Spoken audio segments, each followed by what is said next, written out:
Welcome, everybody, to Stories of Service, ordinary people who do extraordinary work. And I am your host, Teresa Carpenter, and we are now on our 7th episode. And today I have another amazing guest because all my guests are super amazing. And her name is retired Captain Thurraya. Did I pronounce that correctly, Thurraya? Yes, Thurraya. Thurraya Kent.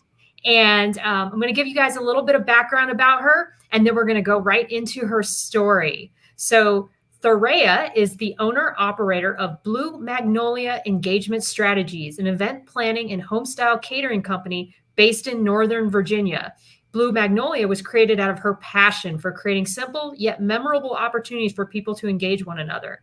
Raised in Reston, Virginia, she was commissioned through the Navy Officer Candidate School in Pensacola, Florida. She's been a special assistant for public affairs for the Assistant Secretary of the Navy, commanding officer of Navy Public Affairs Support Element, and public affairs officer for the USS Dwight D. Eisenhower and Carrier Street Group 8.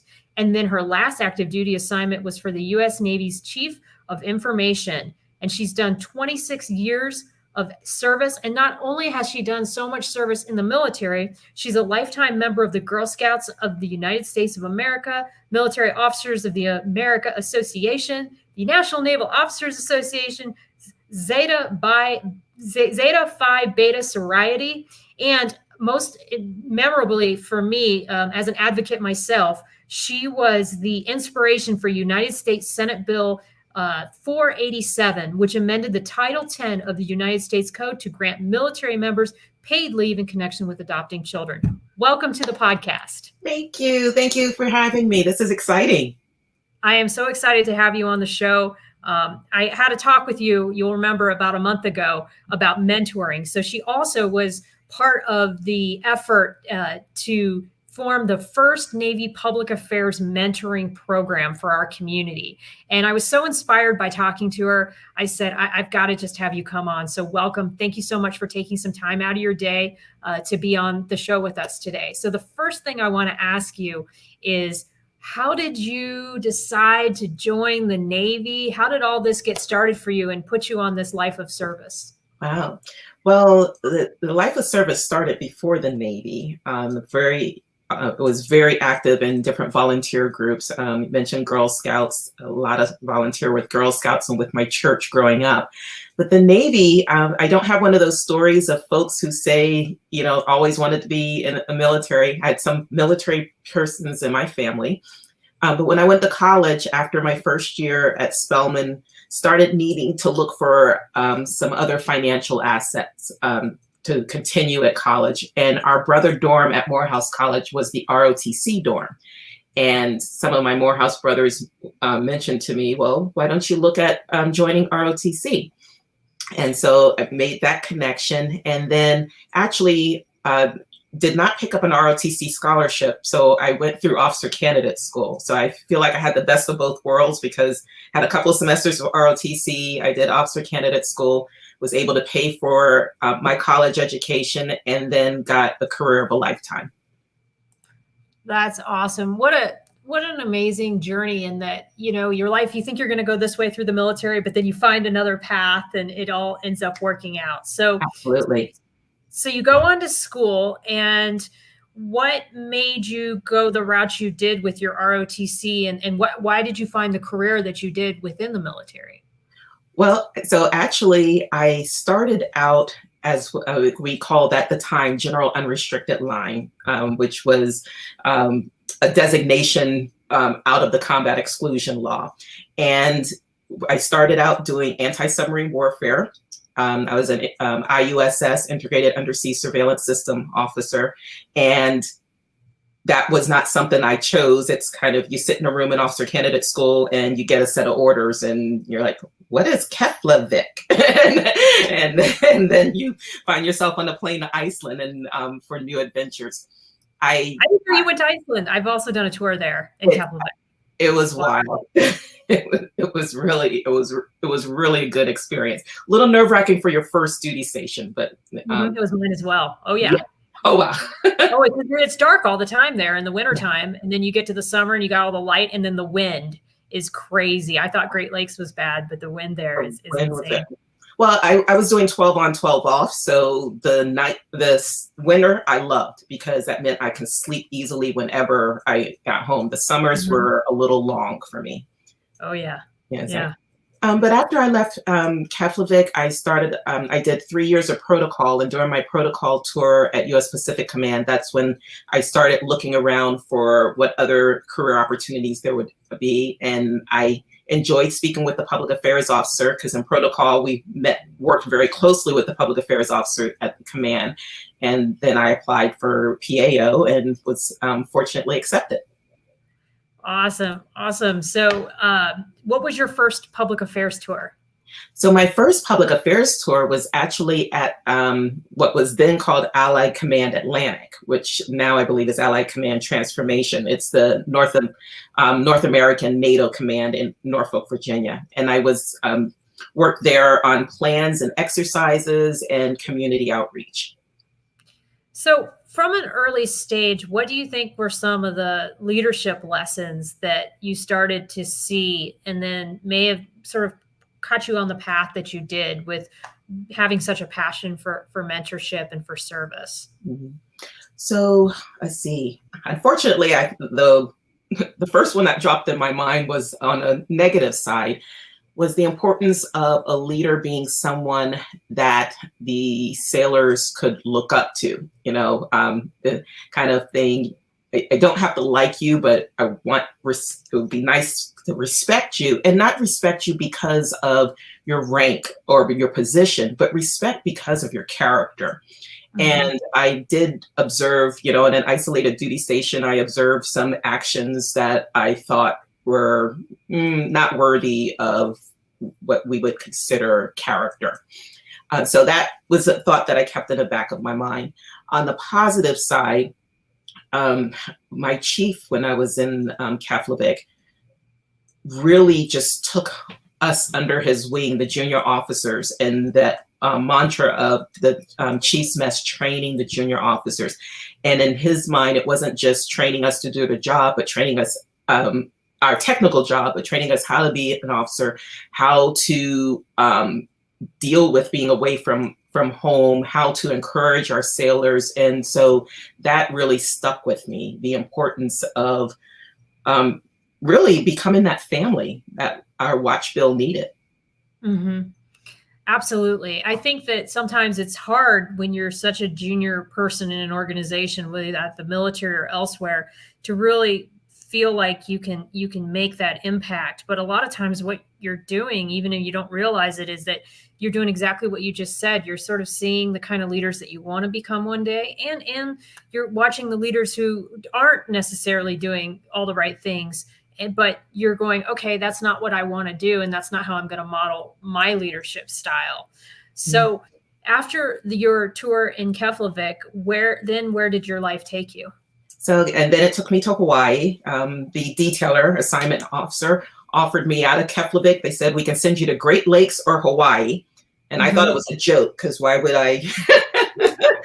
No offense to Great Lakes, but after 2 years in Iceland, Hawaii.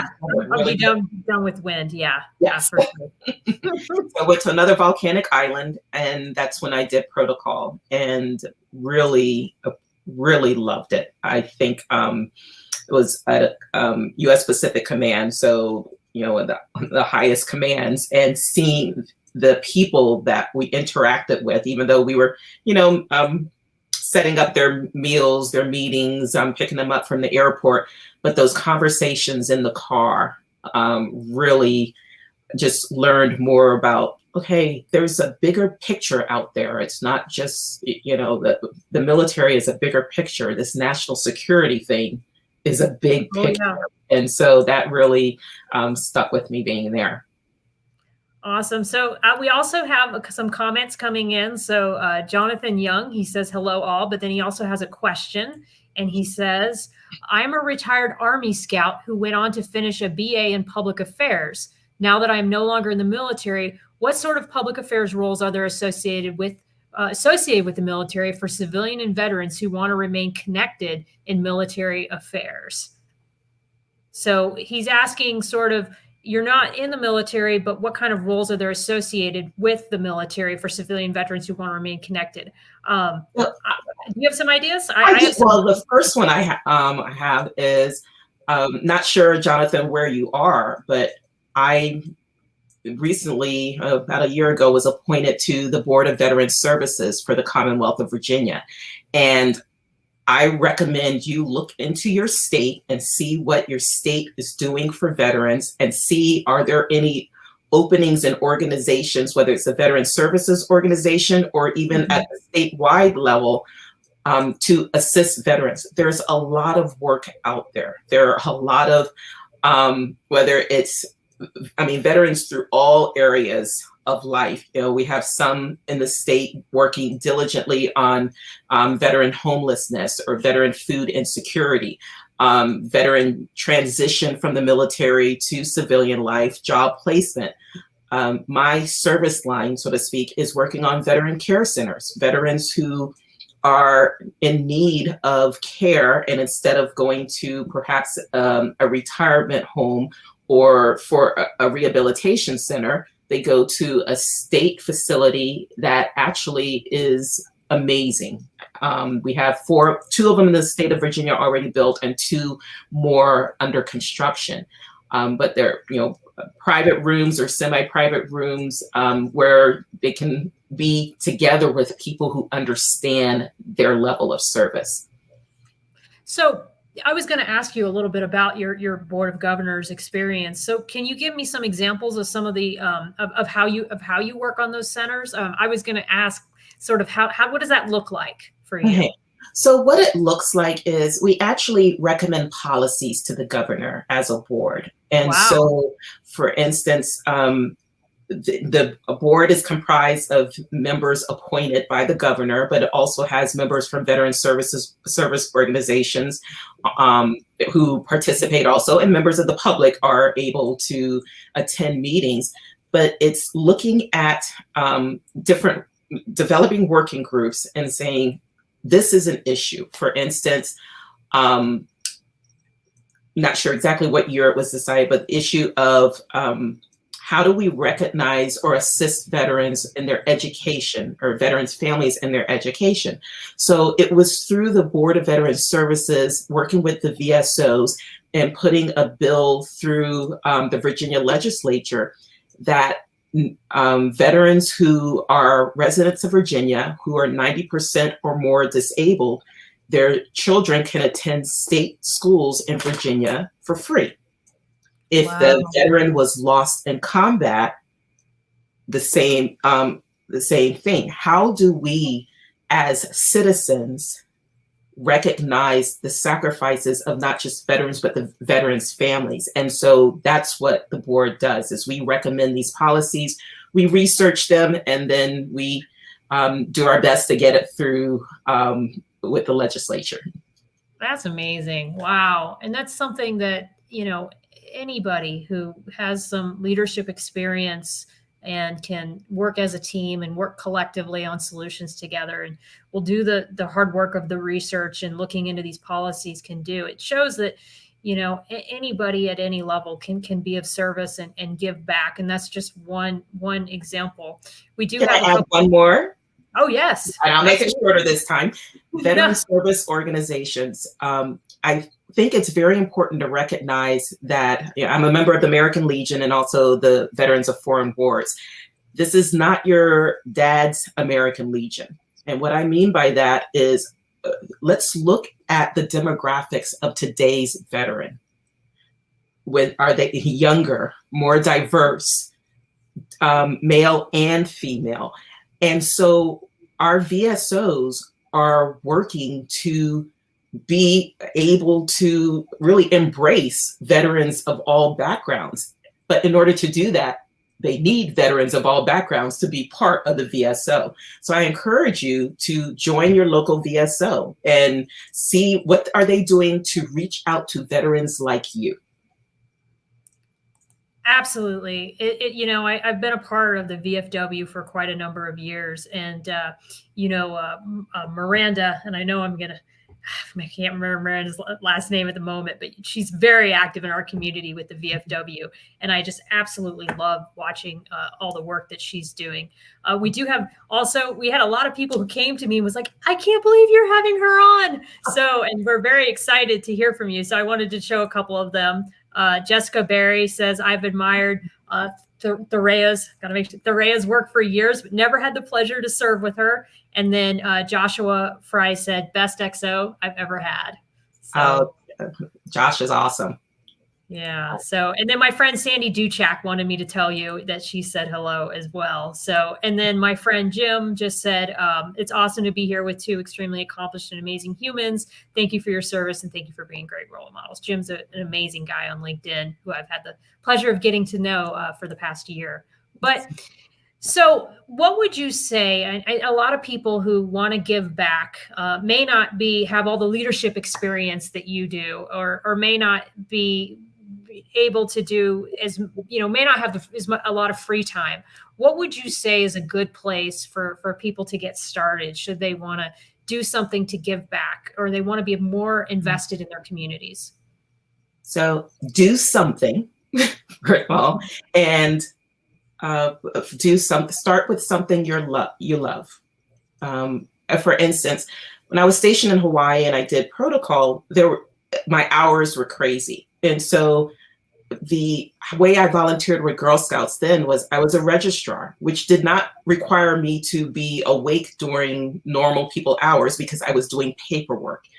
Every organization in your community has jobs for people. Some are, in front and showy and obvious, and a lot are behind the scenes. So I say, find something you love and go to them and offer up your talent, and then work with them and say, hey, I can provide this, this, and this. I work on our school, our PTSA. And if a parent comes to us or a member of the community comes and says, hey, I've got 1 hour a month, then we as an organization should be able to let them know how they can contribute for 1 hour a month, because everything matters, excuse me, when you're in the volunteer world. Absolutely. There's always like something small anybody can do. And then speaking of which, because a lot of your work has been on policy, can you talk a little bit about how you got involved with the military policy for giving leave for people who adopt children? How did that all come about? So when my husband and I started the adoption process, or our adoption journey in Omaha, Nebraska, you have to take bunches of courses for adopting a child. And one of the courses, during the course, they've talked about, what do you do while you wait? And I think that's an important question for anyone who's waiting for anything in life to come through. What do you do while you wait? That's as important as what you're trying to achieve. And it had a list of a bunch of things. And one of them was adoption-friendly workplace. And so I said, oh, well, let me see what the Navy does. And I found out that really there wasn't anything specific for adoption, no leave specifically for that. And then I found out all the other things that people received paid leave for in the military. And not to put any of them down, but in my mind, what could be more important than bonding with a new child in your family? Yes. As opposed to some of the other things that they offer paid leave for. And so I called Bureau personnel, and they said, there isn't anything on the books. And they explained, the person I spoke to explained to me that it's actually a law. I didn't understand, all these title this and title that. So I didn't know. So then started calling some local Congress people, or actually writing letters, and got a smattering of response. So what pay grade were you? I just want to know, like, where were you in your career when you did this? I was a lieutenant commander. Okay, level officer. Okay. Mm-hmm. So you write these Congress people, and you kind of get thank you for your letter, blah, blah, blah. Yes. Right. So you get your form letter, type of thing. So then I remembered something we used to do in protocol, which was you always have documents with you because you never know when you're going to need it. So I wrote a point paper on why I thought it was important, and I kept it basically in my purse. And I was at a Chamber of Commerce meeting, and Senator Nelson, who was the senator from Nebraska, one of the senators from Nebraska at the time, was at the meeting. And I pulled out my point paper and gave it to the person with him and said, could you just ask the senator to read it? So I'm just read it. And had I done more homework, I would have realized that he was an adoptive parent. And that would have been, so he was the right person. I didn't know that. So that's just God intervening. Did you just happen to be at this meeting for like something unrelated, and then you just happened to go? I think that's fascinating. What made you decide to go here and you hand that letter over? Like, what was it? So part of my job being, when I was doing outreach at the time, was to attend lots of chamber meetings and different speeches. And I'm sure you attend all of them, many of them also. And so the thing is, we have the opportunity to meet people. As long as we do it in a respectful manner, then we should, if a window opens, take it. And take it. Wow. I got a call. They called me from the car when they were leaving, saying he's very interested, would like to talk to you about it again. And it just kind of snowballed from there. You must have been floored that it worked. I was unbelievably floored. I think the beauty of that was everyone in my office at the time at Strategic Command Public Affairs knew what I was doing. I'm a big believer in, if you're going to advocate, make sure your boss knows that you're advocating. Don't have your boss surprised. So my boss knew, my coworkers, and I really think they were as jazzed about it as I was.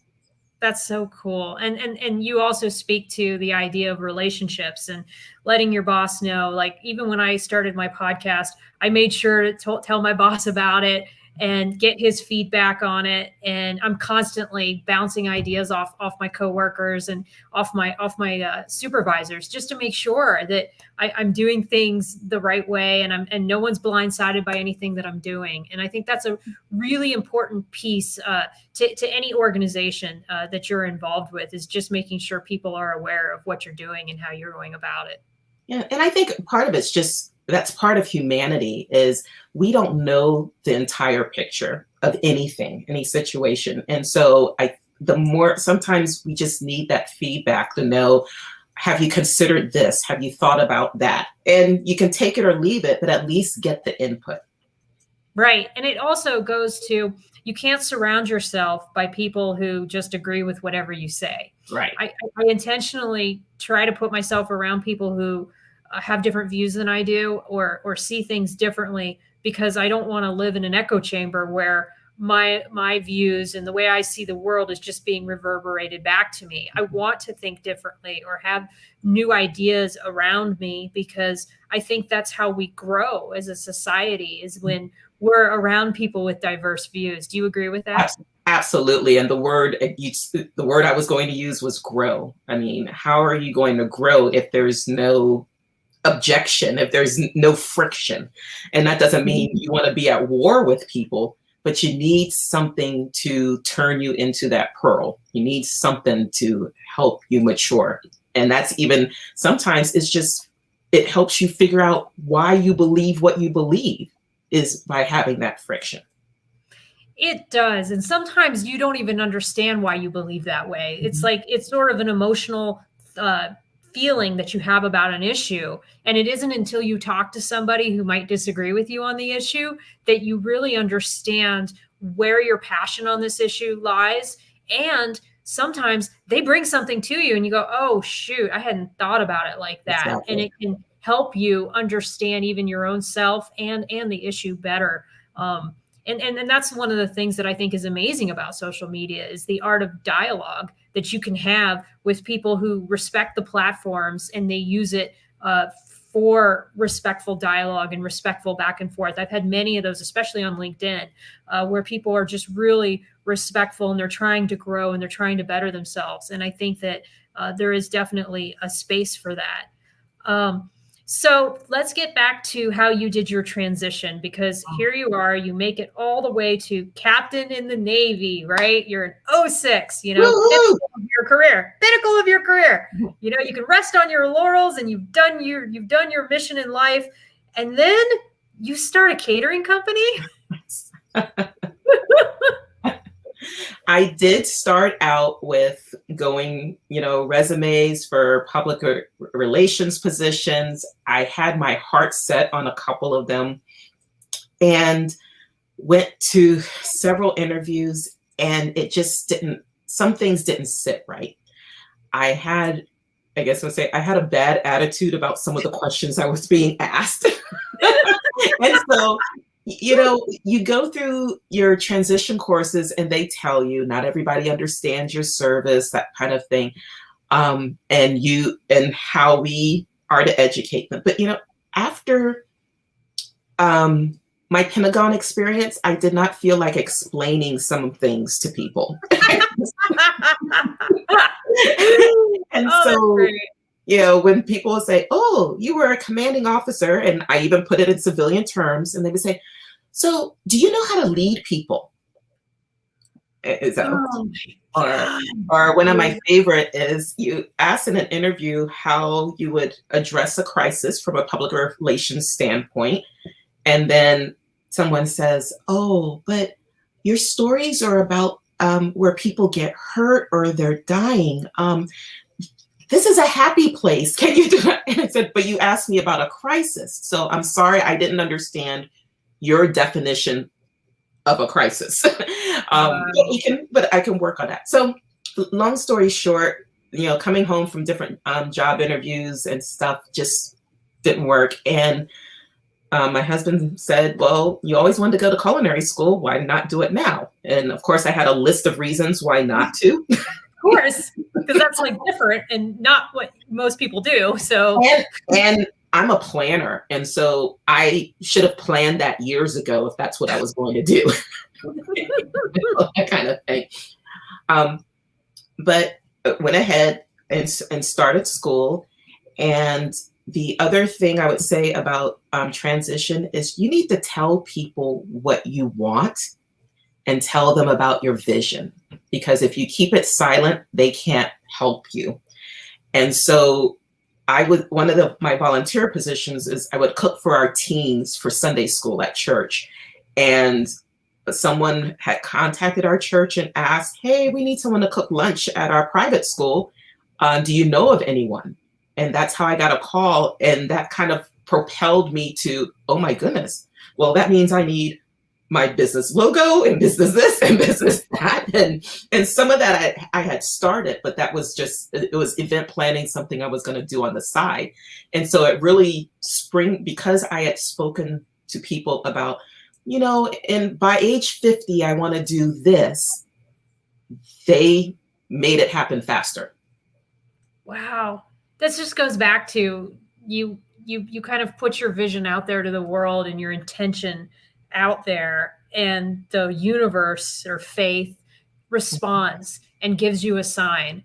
And then it's kind of up to you if you want to jump on it and take it. And you did. Were you scared? I would have been. Still am. Well, Sam been scared. Were you scared? I would have been scared. More than a year later, still am. I would tell people that, my scariest day in my life, probably one of them, from a professional standpoint, would have been the day that I showed up on a pier for Dwight Eisenhower. And my second was my first day of culinary school, because it was so different. People were so much younger than I was, and they had all this energy, and I'm going to school at night. So by the time I get to a 6 o'clock class, I'm not as effervescent as some of my classmates. But the thing is, and I preach to myself, am I going to be governed by my fear or governed by vision? And so we have to really work on, governing. I think my pastors or someone in my church says fear is false events appearing real. And so how do we get out of, out of that mindset, because it is a mindset. It is, and I think that fear, unfortunately, is somewhat of a learned response, and it's somewhat of a innate response, because we all sort of have this fight or flight part of ourselves. And I think that what happens is when we're confronted with doing something new, it's almost like in counterintuitive to just jump into it. Everything is telling us not to do that. And some people have gotten used to it more than others. Like my husband, it seems fearless. He'll just try anything. He doesn't care how stupid he looks. He just jumps into it, and he has such a healthy self-esteem and attitude about being a beginner. And that's what you have to do. You have to have this attitude that you are going to be a beginner, and you're going to suck at first, probably, but you're going to get through it. And the more you do it, just like with this, for me, with this podcast, the more I do it, the better I'm going to get. I can already tell a little bit of a difference, even with the 7 episodes that I've done. So, it's that same thing. It's very scary to jump into the pool, but then once you jump in there, then you just have to swim a little and get there. Well, one thing I would remind military personnel or veterans is we jump in the pool, as you say, all the time, because every time we go to a new duty station, every time we get a new boss, in our mind, we have no choice but to succeed, because the mission requires that we succeed. Yes. The fear comes, I believe, when we're doing it for ourselves, because we have spent so much time doing with others at the forefront, or the mission at the forefront, that when it's time to, I don't want to say think for ourselves about how to do something for ourselves, it's like, oh, well, can the military just issue me my last set of orders for civilian life, where I'm going to live, and some of these decisions, so that if the military says so, I know I will succeed because I have no other choice. Right. It's true. Because in order to stay in the military and be competitive and to keep going through the system, you have to, get used to a new boss, or work it out with your coworkers, or figure out a way to add value to the team. And so you constantly are just doing that for so many years. And then you're right. Suddenly you're now in this transitioning stage where there's no impetus for you to succeed other than, okay, what am I going to do now?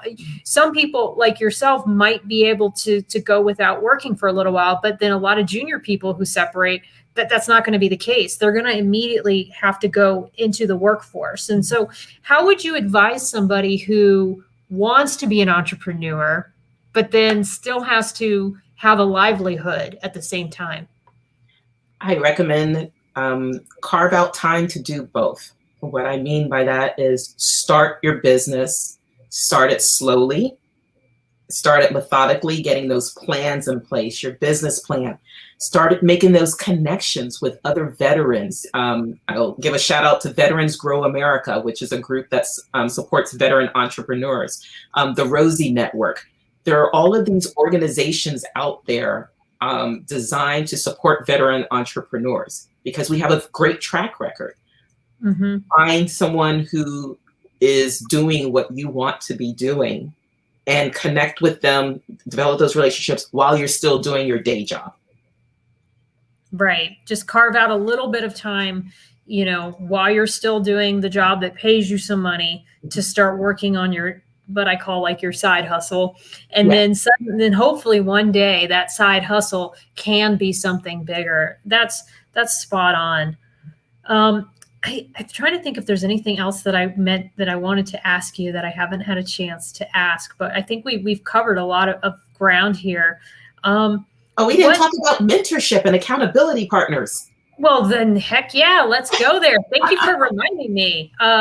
So let me ask you, let me start off by asking what got you on the path to make mentorship such a big part of your work? Because I'm a living example that it's helpful, it's useful. And if I could define mentorship for me first, because I know there are all these textbook definitions, but I look at it as connectiveness, being connected to someone who is where you want to be, and then also connecting with someone who wants to be where you are. So that doesn't necessarily mean that you guys are, best friends or in the same work environment or something, but that person has something to contribute and they're willing to contribute, and the two of you can make a connection. My first military mentor was someone that my mom found at her job.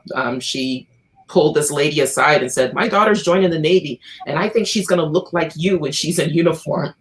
And so that lieutenant commander at the time contacted me, and I used to, if we date ourselves, I used to fax my fit rep input to her while I was in Keflavik, and then we would have conversation about it.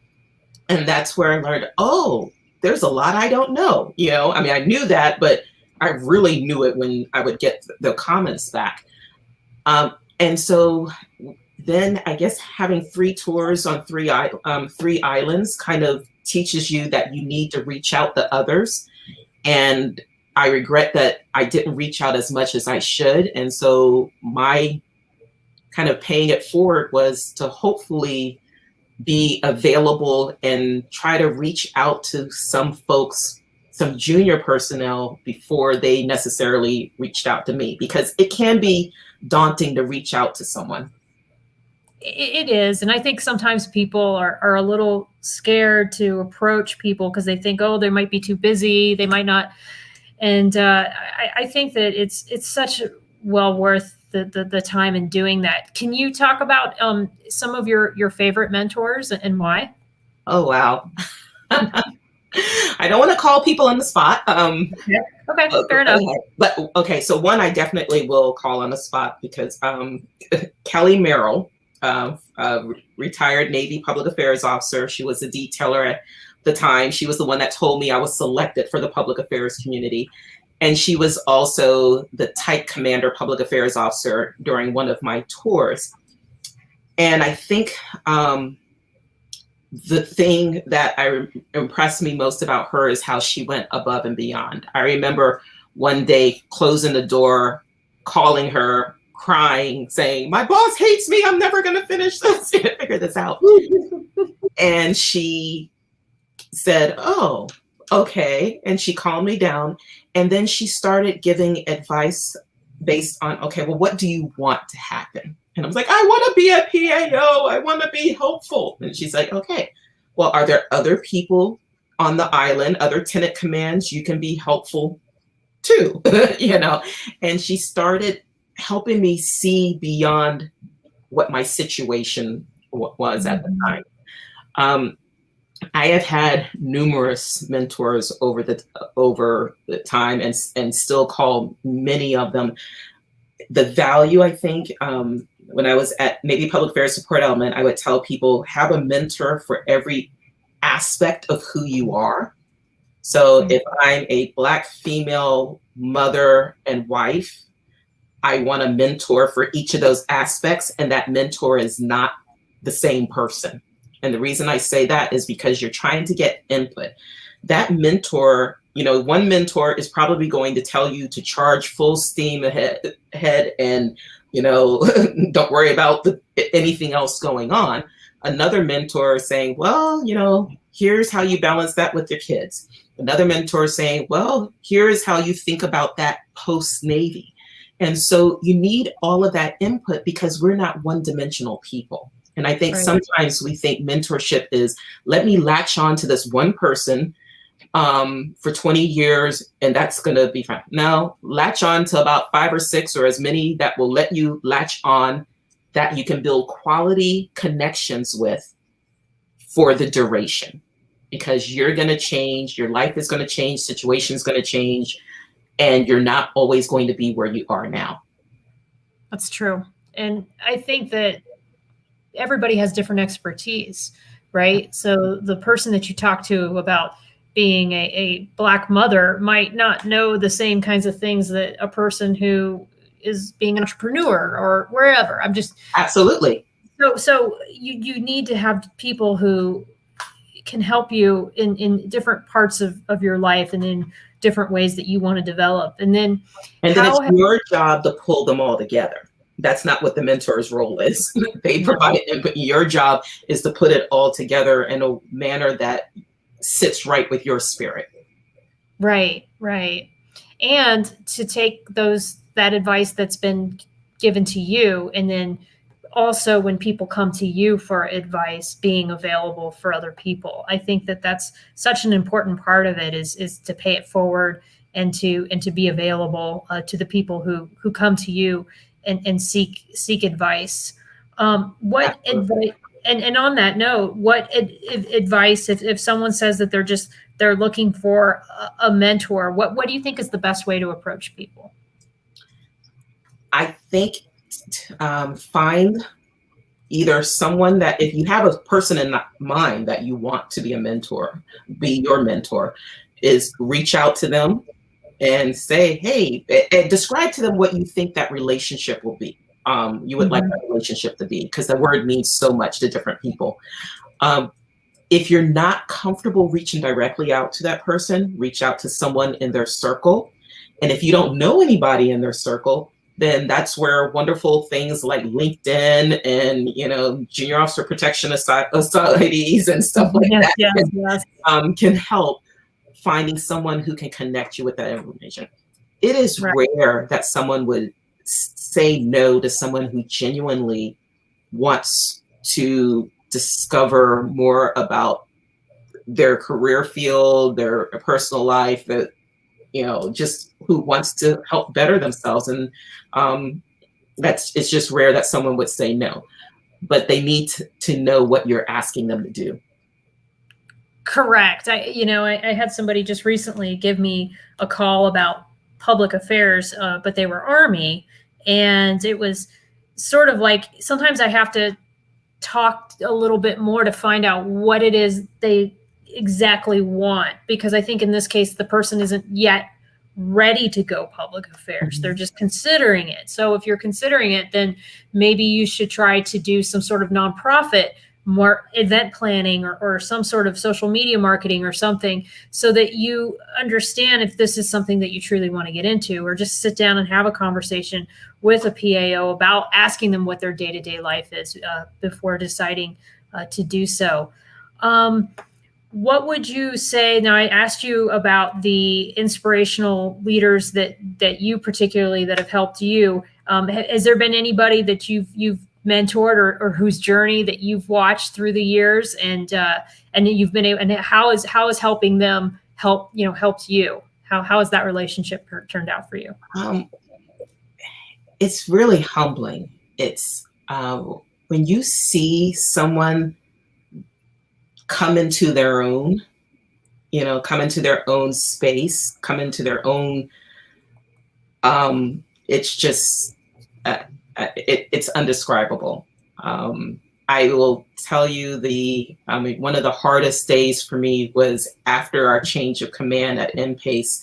Our change of command was just a few weeks shy of chief's penning. And because I was the executive officer first and then the commanding officer, I had seen some of these sailors progress, and to not show at the chief's penning was hard, but that was no longer my role, because it was for the new commanding officer to sit in that seat. But I was just so proud to watch people come into their own. And I feel the same way when I'm talking to, some of the junior officers I've worked with who, they were maybe uncomfortable or unsettled at the beginning, and you're seeing them take on jobs that, I never imagined for myself, but they are knocking it out the park. It's just amazing. It shows that people, we just keep getting better and better. And I think our role is to make it smoother for people behind us. I think so too. And I think that's the best that we can do. One of the things that you and I discussed when we were on the phone was reverse mentoring. And I always think that's kind of a neat concept as well. Can you tell me a little bit about what that experience with first, reverse mentoring is when we learn from the people who come behind us, and then they're mentoring us. Can you give me a little bit of a taste for how that experience has been for you? It's humbling in a different way. I will say part of that now is on the technical piece with social media and learning to think beyond traditional methods of communication. Some things come innately to personnel junior to me because they were born in this environment. Like I mentioned, I remember sending a fax to get to work on the fit rep, and I remember the day our command got email. So learning to think differently about processes and saying, oh no, we don't do it. We do it differently, and this is why. Makes me question, well, why am I stuck in thinking some way, about certain things, whether it's certain policies or certain procedures? How did I get stuck in that? And so reverse mentoring is very important with that. I think along that lines, when you are able to have, especially in the military, a mentor who is junior to you, who can give you feedback on, for instance, when I'm going to be an executive officer, having a junior person tell, well, this is what I would want from an XO. I would expect them to do certain, to have certain things or be about certain policies or something. Or this is, kind of like getting the command climate report before you show up. I think it's important to see yourself in that 360-degree way. And you can only do that through having relationships and connected with people around you who are junior and then senior also. Yeah. And I think what you're also speaking to is the idea that as a leader, you have to be open to feedback. You can't be that kind of leader that is unapproachable or that people don't feel safe telling you how something is being perceived. And so you have to be a person who is open to that type of feedback. And that is very humbling. And make sure you ask people, and be willing to accept the answer if you're open. When you go to executive officer school, you get some feedback from people who have worked with you before. And that was eye-opening to me because I thought I was approachable and I thought that people felt comfortable coming to me. So you see yourself one way, but when people are filling out surveys anonymously, it's like, okay, I can see what I need to work on. And I appreciated that feedback. So I think we have to ask, because how we perceive ourselves may not be how those who work with us perceive us. Absolutely. And it's a lesson that time and time again, I think we have to remind ourselves of and continue to do that so that we don't get comfortable resting on our laurels thinking, oh, we're doing everything so great. So absolutely. So got a couple comments in here. Joshua Frey says, thank you for doing this. Teresa, this is great on so many levels. Congratulations and all the best to you, Captain Kent. And then him and his family. Oh, yes, yes. And he just put on 06 and got his APR plus M. So that's congrats. Awesome. Yeah. And then he did an article about it too on getting his APR plus M. So that's a special accreditation for those of you who are not PR people, but it just shows excellence in the craft. And we encourage people to write articles to mentor the people that come behind us that are working on it. And he did that. So that's great. And then my buddy Jim and coworker said, great conversation from two excellent leaders and communicators. And I showed this one earlier. Jessica Berry said the conversation is outstanding. Thank you. And then CJ, I always like to give people their props. They took the time to put a comment in. I'd like to take a comment to read it. And right now I'm able to do that. We just have a few. So CJ says hello from Florida. So hello, CJ. Before I close out, was there anything that I didn't ask you that you wanted me to ask you? Or something I guess I would want to reiterate as we look at transition and we talked about entrepreneurship. I can't stress how important having accountability partners are. So, for instance, we've talked about sharing your vision, letting people know, but then you need that taskmaster. I have one from Laura Hatcher Photography. I'm taking notes. Yeah. Someone who keeps you going, because as an entrepreneur, I mean, it's all on you, or you feel like it's all on you. And sometimes there are days you can slow down, or days you're not taking advantage of opportunities as they come up. But people from the outside looking in can say, hey, you need to be doing this, or you should be doing that, or have you thought about this? And that is important. So especially veterans, get with an accountability partner, get with Veterans Grow America, the Rosie Network, any of these organizations. Find one on LinkedIn, accountability partner, someone who is going to hold your feet to the fire. Because if you think about it, when you were in the military, you had that fit rep or someone giving you your periodic counseling. Think of it this way for your entrepreneur. Who's giving you the periodic counseling on how are you doing with your business? Not from a financial standpoint, but are you reaching your potential? Because that's really what a fit rep is saying, is are you reaching your potential?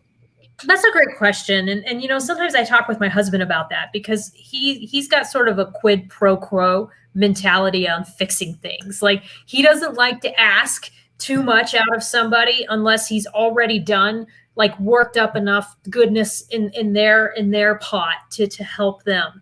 And I'm wondering if that's kind of the same for accountability partners. Is that the kind of thing where, because I do like quid pro quo as well, because it's kind of like, I give to you, you give to me, I give to you, you give to me. That's the beauty of relationships, is that give and take. And so I'm wondering, with accountability partners, is that how that works? Is it so you're also holding that person accountable at the same time?